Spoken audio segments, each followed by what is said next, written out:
Bismillahirrahmanirrahim. Assalamualaikum warahmatullahi wabarakatuh. Innal hamdalillah nahmaduhu wa nasta'inuhu wa nastaghfiruh wa na'udzu billahi min shururi anfusina wa min sayyiati a'malina. Man yahdihillahu fala mudilla lahu wa man yudlil fala hadiya lahu. Asyhadu an la ilaha illallah wahdahu la syarika lahu wa asyhadu anna Muhammadan 'abduhu wa rasuluh sallallahu alaihi wa ala alihi wa ashabihi wa man saru ala nahji ila yaumiddin. Wa ba'du, falhamdulillah, para sivitas pesantren Islam Al-Irsyad Tangerang 7 Kota Batu, biidznillah wa bitaufiqihi wa mannih, yaitu dengan izin Allah, dengan taufiknya dan dengan kemuliaan Allah Ta'ala dan rahmatnya, kita dipertemukan kembali di sini, di tempat yang mulia, untuk kegiatan yang mulia insyaallah, di thalabil ilmi syar'i, untuk menuntut ilmu, dan khususnya kita belajar bersama di sini untuk para sivitas, yaitu belajar fikih. Insyaallah pada kesempatan yang singkat ini, 20 menit ke depan, kita akan membahas thaharah, ya, at-thaharah atau bersuci. Karena di pertemuan sebelumnya sudah kita sebutkan muqaddimah tentang fikih. Silakan nanti bisa dicek kembali. Ada filenya, juga ada rekamannya. Adapun insyaallah pada hari ini kita akan membahas thaharah, yaitu bab pertama yang akan kita pelajari di pembahasan-pembahasan fikih. Kita mau membuka kitab apapun dengan mazhab apapun, kebanyakan dimulai dengan bab thaharah. Ya, apa itu thaharah atau apa saja yang akan kita pelajari pada kesempatan yang singkat ini? Ada 4 ya. Yang pertama, pengertiannya secara bahasa, kemudian pengertiannya secara syar'i, kemudian tentang hadas, dan juga tentang najis. Ya, ada 4 ini yang akan kita pelajari bersama biidznillah. Kita mulai thaharah secara bahasa. Ya, secara bahasa disebutkan pengertiannya adalah an-nadhafatu wan nazahatu 'anil aqdhari wal adnas. Ya. At-thaharah itu artinya adalah an-nadhafah. Nadhafah itu artinya adalah bersih. An-nazahah itu artinya suci. 'Anil aqdhar wal adnas, ini adalah dari kotoran-kotoran. Jadi kita thaharah itu, thahir itu artinya bersih dan suci. Ya, nanti pun ada istilah lagi dalam fikih, ada thahir dan ada tahur. Ya, ada thahir dan ada tahur. Kalau thahir itu yang suci, ya, adapun tahur itu yang suci dan mensucikan. Nanti ada pembahasan khusus. Ya, beda sedikit harokat saja, nanti beda istilah. Fokus di sini dulu, yaitu ada pengertiannya secara bahasa, yaitu bersih dan suci dari kotoran-kotoran. Jadi belajar thaharah itu harus belajar bersih dan suci dari apa? Segala macam kotoran. Kemudian secara syar'i, thaharah itu terbagi menjadi 2. Ada ma'nawiyah, secara maknawi, ada secara hissiyah yang bisa kita lihat. Ya, secara maknawi itu adalah thaharatul qulubi minasyirki wal bid'ah wal ma'asi wa amradiha. Sedangkan secara hissiyah itu adalah raf'ul hadathi wa izalatun najasi. Secara maknawi, thaharatul qulub yang dimaksud adalah membersihkan hati-hati dari apa? Minasyirki wal bid'ah wal ma'asi wa amradiha, dari segala macam kesyirikan, bid'ah, ya, maksiat, dan juga penyakit-penyakit hati. Ini mungkin ada pertanyaan, loh, membahas fikih kok membahas masalah hati? Ya, karena ini masuk di masalah thaharah. Karena thaharah dari 2 jenis ini yang terpenting adalah thaharah maknawiyah atau hissiyah terlebih dahulu. Ya, maknawiyah, karena kadang ya ketika kita sholat, ya sudah sholatnya baik sekali, baik sholat sunnah, sholat wajib, semuanya dikerjakan, wudunya juga sesuai sunnah, tapi hatinya masih ada kesyirikan, ibadahnya masih ada kebid'ahan, kemudian perilakunya masih ada maksiat. Nah, ini mengurangi dari pahala itu sendiri, atau bahkan ibadah itu tidak diterima karena ada kesyirikan dan bid'ah. Dan juga dari penyakit-penyakit hati seperti hasad, iri, dengki, kebencian, permusuhan dan lain sebagainya. Jadi secara syar'i ada ma'nawiyah, ada hissiyah. Yang masuk di pembahasan fikih yang mana? Yaitu yang hissiyah. Raf'ul hadathi wa izalatun najas. Menghilangkan atau mengangkat hadas dan menghilangkan najis. Itu yang dibahas di fikih.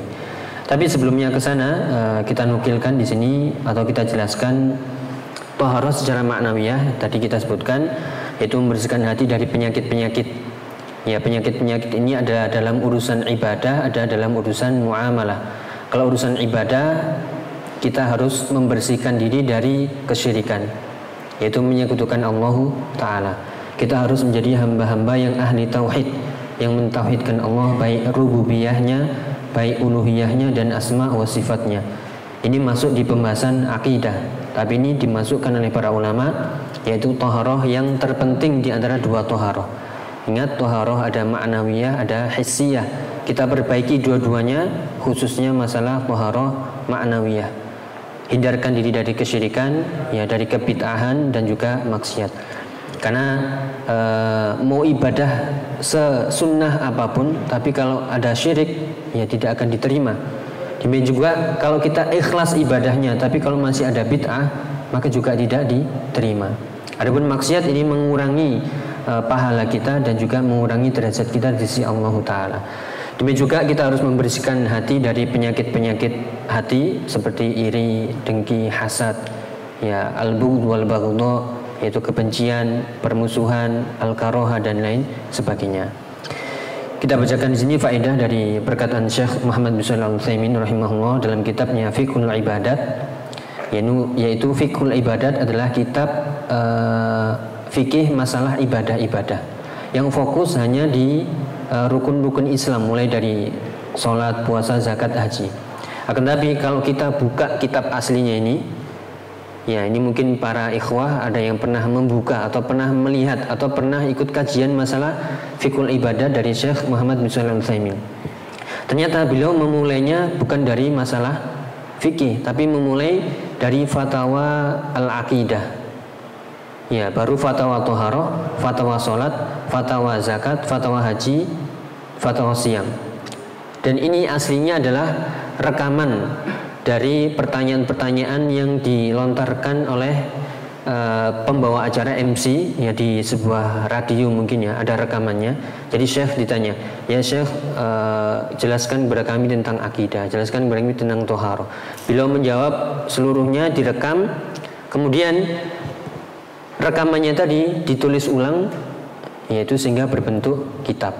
Ini salah satu keutamaan dan menunjukkan keilmuan beliau rahimahullahu ta'ala. Dari rekaman, ya, dari rekaman tanya jawab seperti ini kemudian langsung jadi kitab, yaitu silakan dicek Fiqhul Ibadat. Kita nukilkan ini tentang fatwa toharah. Beliau menyebutkan rahimahullah, fala tasihhu ayu ibadatin min syakhsin mulawwathin qalbuhu bisyirk.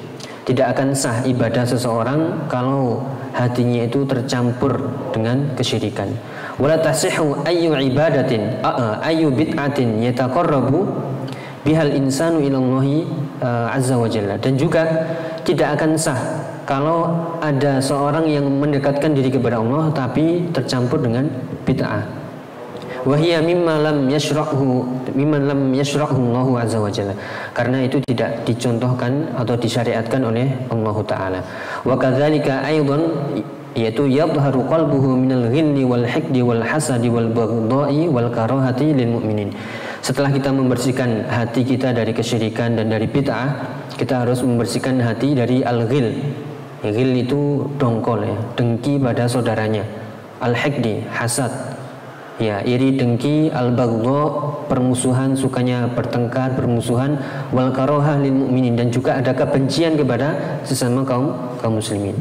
Lianna hadhihi kullaha sifatun dzamimatun laysat min khalqil mu'min. Karena semuanya ini, hasad, kebencian, permusuhan, ini bukan sifat-sifat yang baik, akan tapi ini adalah sifat yang buruk, bukan termasuk sifat orang-orang mukmin. Fal mu'min akhul mu'min. Seorang mukmin itu saudara dengan saudara yang lain, sesama mukmin. La yakrahuhu wa la yata'adda alaihi. yaitu tidak membencinya dan juga tidak menzaliminya, wala yahsuduhu, dan tidak hasad kepadanya. Ini mudah diucapkan akan tapi sulit untuk mengamalkan. Karena ketika kita mengimani sesuatu, ya tunggu saja ujiannya. Mampu nggak kita mengamalkan apa yang kita baca, apa yang kita pahami? Ini semuanya, yaitu belum tentu orang yang berbicara di depan ini lebih baik daripada orang yang mendengarkan. Bal yatamannal khaira li akhihi kama yatamannal khaira li nafsihi. Seorang mukmin itu sifatnya adalah mengharapkan kebaikan untuk saudaranya sebagaimana dia mengharapkan kebaikan untuk dirinya sendiri. Sebagaimana sabda Nabi sallallahu alaihi wasallam, la yu'minu ahadukum hatta yuhibba li akhihi ma yuhibbu li nafsihi. Tidak beriman dengan iman yang sempurna, yaitu seorang mukmin, salah seorang di antara kalian sampai mencintai untuk saudaranya sebagaimana dia mencintai untuk dirinya sendiri. Kita ingin dihormati, maka orang lain pun juga ingin dihormati. Kita ingin yaitu bahagia, maka orang lain pun ingin bahagia, dan seterusnya. Wa nara katsiran minan nasi ahli khairin wa ibadatin wa taqwa wa zuhdin wa yakthuruna at-taradduda il masajid liya'muruha bil qira'ati wadh dzikri was shalah lakin yakunu ladaihim hikdun ala ba'di ikhwanihim minal muslimin. Kita lihat, kata beliau, banyak sekali di antara manusia orang-orang ahli kebaikan, ahli ibadah, ahli takwa, bahkan zuhud di dunia. Mereka sering bolak-balik ke masjid, pulang pergi ke masjid untuk meramaikan masjid, untuk memenuhi masjid dengan bacaan Al-Qur'annya, dengan zikirnya, dengan sholatnya. Akan tapi yakunu ladaihim hikdun ala ba'di ikhwanihim muslimin. Akan tapi karena di hatinya itu ada kebencian, ada kedengkian kepada sebagian saudaranya kaum muslimin, sesama muslim, au hasadun liman an'ama Allahu alaihi bi ni'matin, atau bahkan ada rasa iri, ya, hasad terhadap apa yang Allah Subhanahu wa taala karuniakan kepada saudaranya tadi. Wa hadza yukhillu katsiran fi ma yaslukunahu min ibadatillahi subhanahu wa taala. Kadang kita ahli ibadah, sholat, zakat, puasa, zikir, baca Quran, tapi jangan sampai hati kita ada sedikit kebencian, sedikit hasad, sedikit iri pada saudara kita sesama kaum muslimin, karena ini akan merusak apa yang sudah kita bangun. Apa yang sudah kita bangun dari ibadah-ibadah kepada Allah ini akan rusak dengan hasad tadi. Fa'ala kullin minna an yutahhira qalbahu min hadhil adnasi bin nisbati li ikhwanihil muslimin. Maka wajib bagi kita semuanya untuk membersihkan hati kita dari semua kotoran-kotoran tadi kepada saudara kita kaum muslimin. Ya, kita lanjut ke pembahasan yang fikih, yaitu taharah secara hissiyah dalam istilah fikih yang kita akan bahas, yaitu raf'ul hadath wa izalatun najas, mengangkat hadas dan menghilangkan najis. Makanya di sini fikih atau taharah itu kita mempelajari hadas dan najis. Hadas dihilangkan, ya, najis juga dihilangkan, atau bahasanya hadas itu diangkat dan najis itu dihilangkan, dibersihkan. Kok dibedakan seperti ini? Maka kita harus tahu apa itu hadas dan apa itu najis. Hadas adalah, ini hadas ya, bukan hadis atau hadas ya. Ini bahasa Arab, jadi pakainya huruf tha, hadas, yaitu sifat yang melekat, yaitu wasfun. Hadas itu sifat yang melekat pada seseorang, sehingga dengan sifat yang melekat itu dia terhalang untuk sholat. Kalau kita punya hadas, kita nggak bisa sholat, dan juga nggak bisa ibadah-ibadah lain yang sifatnya wajib wudu terlebih dahulu, yaitu ijma' atau muttafaq yang disepakati oleh para ulama. Ibadah-ibadah yang memerlukan wudu adalah sholat, kemudian tawaf, dan menyentuh mushaf, ya, bukan terjemahannya, mushaf yang tidak ada terjemahannya. Adapun kalau ada Al-Quran, misalnya majalah, ada Qurannya, ada terjemahannya, atau kitab tafsir, ada Qurannya, ada tafsirnya, maka ini diperbolehkan tidak berwudu. Tapi kalau mushaf murni yang isinya ayat-ayat Al-Quran, itu harus wudu terlebih dahulu. Nah, maka di sini hadas itu sifat yang melekat. Maka kalau kita ditanya hadas itu terlihat atau tidak, ya, maka hadas itu tidak terlihat. Kita semuanya di sini bisa saja sholat tanpa wudu, ya, karena hadasnya nggak terlihat. Bisa jadi sholat tanpa wudu, ya, karena dia tidak diketahui ini orang ini hadas, orang ini suci, tidak diketahui karena hadas itu sifat. Ya, jadi kejujuran pribadi masing-masing hanya dia dan Allah yang tahu. Adapun najis, kalau najis ini sesuatu yang nampak terlihat. Itu sesuatu yang kotor menurut syar'i ya, bukan menurut kesehatan, karena bisa jadi kotor tapi itu suci. Ya, misalnya seorang yang bekerja di bengkel misalnya, yaitu campur baur dengan minyak atau oli ya, atau kotor-kotor, ini apakah itu najis? Ya tidak. Atau seorang yang bekerja di sawah mencangkul, ya berjibaku dengan tanah lumpur, apakah ini najis? Ya belum tentu, karena yang dimaksud kotor ini adalah menurut syar'i. Dan menurut syar'i yang kotor seperti ya kotoran manusia, darah sembelihan, darah haid dan semisalnya. Jadi kalau najis itu terlihat, ada warnanya, ada baunya, dan ada ya rasanya. Tapi nggak perlu dirasakan ya. Ya ada rasanya, ini. Jadi, kalau najis itu ada warna, bau, dan rasa. Ada 3 itu yang harus diketahui. Kalau hadas itu sifat. Ini semuanya duduk habis sholat. Bisa jadi ada yang hadas tapi nggak tahu. Ya seperti itu. Kemudian macam hadas. Hadas ada hadas kecil, ada hadas besar. Kalau hadas kecil ini sifat yang melekat pada sebagian anggota tubuh. Biasanya disebabkan karena buang angin atau buang air besar, buang air kecil, dan ini hilang dengan wudu. Ya, ini hadas kecil yang sifatnya pada sebagian anggota tubuh, yaitu dihilangkan dengan wudu. Ya, kemudian kalau hadas besar, ingat ya, ini sifat ya, sifat yang melekat.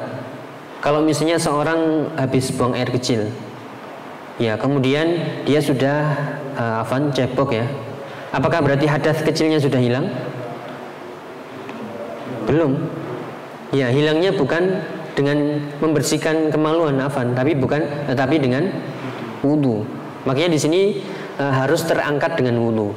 Kalau seseorang habis buang air kecil, buang air besar, sudah bersuci, itu belum hilang hadas kecilnya sampai dia berwudu, maka dia harus wudu terlebih dahulu. Adapun yang dibersihkan tadi itu hanya membersihkan diri dari najis, bukan membersihkan diri dari hadas. Bedakan antara hadas dengan najis. Kemudian kalau hadas besar, ini yang melekat di seluruh anggota tubuh, harus dibersihkan seluruhnya, seperti habis keluar mani, baik itu berhubungan suami istri atau mimpi kering, mimpi basah, ya mimpi basah atau haid atau yang semisalnya. Ini hanya bisa terangkat dengan mandi besar atau mandi junub atau mandi janabah. Ya, jadi mandi junub ini untuk hadas besar. Jadi harus seluruh anggota tubuh. Tapi kalau hadas kecil hanya yang diusap anggota-anggota wudu kita itu, tangan, kemudian muka, kaki dan seterusnya. Itu dibedakan antara hadas kecil dan hadas besar. Baru sekarang najis. Ini baru pembahasan tentang najis. Najis bisa menempel di badan kita, di pakaian kita, dan juga di tempat kita. Makanya di antara syarat-syarat sahnya sholat itu adalah harus bersih dari hadas dan najis. Hadas terangkat dengan apa? Wudu. Kalau di hadas besar harus dengan mandi terlebih dahulu. Tapi kalau najis, yaitu bisa dibersihkan. Yang penting warna, bau, dan rasanya hilang, maka itu sudah bersih, sudah suci. Badan misalnya terkena kotoran, ya dibersihkan. Tapi bukan cukup atau tidak cukup hanya membersihkan badan kemudian langsung kita sholat. Harus mengangkat hadas dulu. Najisnya sudah hilang tapi hadasnya belum, maka kita harus wudu terlebih dahulu. Pakaian kita misalnya, pakaian kita terkena najis, kita cuci, kita bersihkan, hilang warna, bau, dan rasanya, ya selesai. Itu kalau di pakaian, tidak perlu pakaian diwudukan ya. Kemudian tempat, kalau ada najis, yang penting kita bersihkan, warna, bau, dan rasanya sudah hilang, maka itu sudah bersih dan suci. Jadi taharah fokus di najis dan hadas. Najisnya harus bersih, hadasnya yang melekat di sifat badan kita ini, tubuh kita harus diangkat dengan wudu atau mandi besar. Sebagai penutup, ya ini ada hadis. Kenapa hadas itu wajib dibersihkan atau najis itu wajib dibersihkan? Yaitu ada hadis yang sahih tentang kisah Nabi SAW, yaitu zata yaumin Ya, shalla bi ashabihi dzata yaumin fa khala'a alaihi. Suatu ketika Nabi sallallahu alaihi wasallam salat dengan para sahabatnya di suatu hari ya, tiba-tiba khala'a alaihi, tiba-tiba beliau melepas kedua sandalnya. Fa khala'an nasu ni'alahum. Maka tiba-tiba manusia yaitu para sahabat ikut-ikutan melepas sandal mereka. Lihat bagaimana ittiba para sahabat mengikuti Nabi sallallahu alaihi wasallam. Mereka enggak banyak tanya. Ketika melihat Nabi melepas sandal, mereka langsung ikut-ikutan melepas sandal. Enggak perlu ditanya. Itu sami'na wa ata'na para sahabat Nabi sallallahu alaihi wasallam. Makanya mereka berhak diberi gelar radhiyallahu anhum wa radu anhu. Yaitu mereka sangat ittiba kepada Nabi sallallahu alaihi wasallam, sangat mengikuti apa saja yang dilihat dari Nabi sallallahu alaihi wasallam. Melepas sandal, ikut-ikutan melepas sandal, enggak tanya-tanya dulu. Falamman sarafa Nabi sallallahu alaihi wasallam sa'alahum ay sa'ala sahabat. Ketika sudah selesai salat, Nabi bertanya kepada mereka, yaitu limadza khala'u ni'alahum. Baru Nabi bertanya, kenapa wahai para sahabat kalian melepas sandal-sandal kalian? Ya, faqalu ra'ainaka khala'ta ni'alaika fa khala'na ni'alana. Kami melihat engkau melepas sandalmu wahai Rasulullah, maka kami pun ikut-ikutan melepas sandal. Ya, faqala sallallahu alaihi wasallam inna Jibril atani fa akhbarani anna fihi ma adza. Maka Nabi pun menjawab, sungguhnya Jibril itu datang kepadaku tadi, ya, kemudian mengabarkan kepadaku bahwasanya di sandalku itu ada adza, ada kotoran, makanya harus aku lepas. Ini yang menjadi dalil bahwasanya najis harus dibersihkan ketika sholat, baik di badan, pakaian atau tempat. Itulah yang bisa kita bahas para ikhwan sekalian tentang fikih. Yang kesimpulannya kita membahas toharoh. Toharoh itu menghilangkan hadas yang melekat pada tubuh kita dan juga menghilangkan najis baik di badan, pakaian dan tempat kita. Semoga yang sedikit ini bermanfaat. Wallahu ta'ala a'lam bishawab. Subhanakallahumma wa bihamdika asyhadu an la ilaha illa anta astaghfiruka wa atubu ilaik. Wassalamualaikum warahmatullahi wabarakatuh.